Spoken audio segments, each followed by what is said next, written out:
Mary was raised with the notion of herself as heir to the legacies of some of Europe's greatest kings and queens.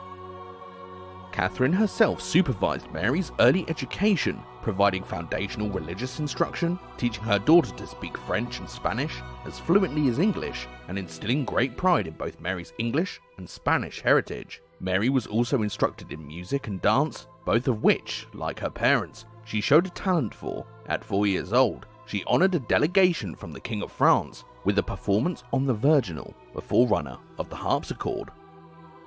Catherine also provided Mary with foundational instruction in Latin, one of the most important aspects of an elite education, the language of the church, of philosophy, of law, and of the classics. Early modern European men learned Latin far more frequently than women, yet, understanding that Mary might have to do a man's job, Catherine was determined that Mary would be as educated, confident, and well prepared to rule as any man.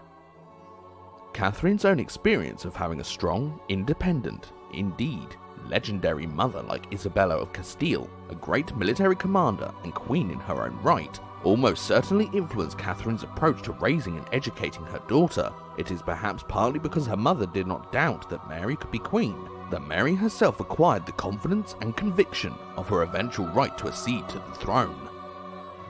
Mary's father, King Henry VIII, also adored his daughter, lavishing frequent gifts and affection on her, and referring to her as "my pearl in the world." Mary resembled her father in many respects. She had the same fair complexion, pale blue eyes, ruddy cheeks, and red hair. Like him, she loved music, dancing, and scholarly pursuits. Mary's happy childhood as a much-loved and favoured princess of England lasted as long as her parents' marriage remained happy, which it did for nearly 15 years.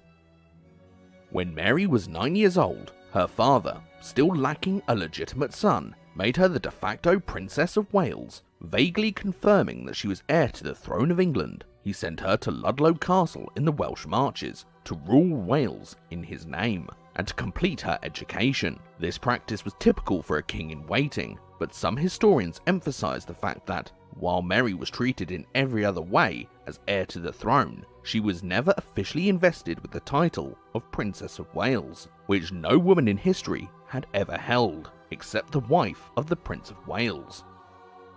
This lack of formal investiture might suggest that Henry did not really intend that Mary should be queen, and hoped that he might still have a son. Further, Henry did not officially designate Mary as his heir until she was 2 years old. However, when she was sent to Wales and given her own independent household for the first time, this seemed to indicate that Henry had finally accepted that Mary was his only heir, and that the next dynastic move should be to arrange her marriage as carefully and strategically as possible. Henry's failure to formally give Mary the title of Princess of Wales may have been due to his unwillingness to flout the long-standing legal tradition that women could not inherit the throne in their own right. Henry was in many ways a conservative, even as a young man. Yet, Henry also seemed to want people to view Mary as a legitimate Princess of Wales, even if he had withheld the title officially. He had spent generously on outfitting Mary's household at Ludlow with everything needed to advertise her position as heir to the throne of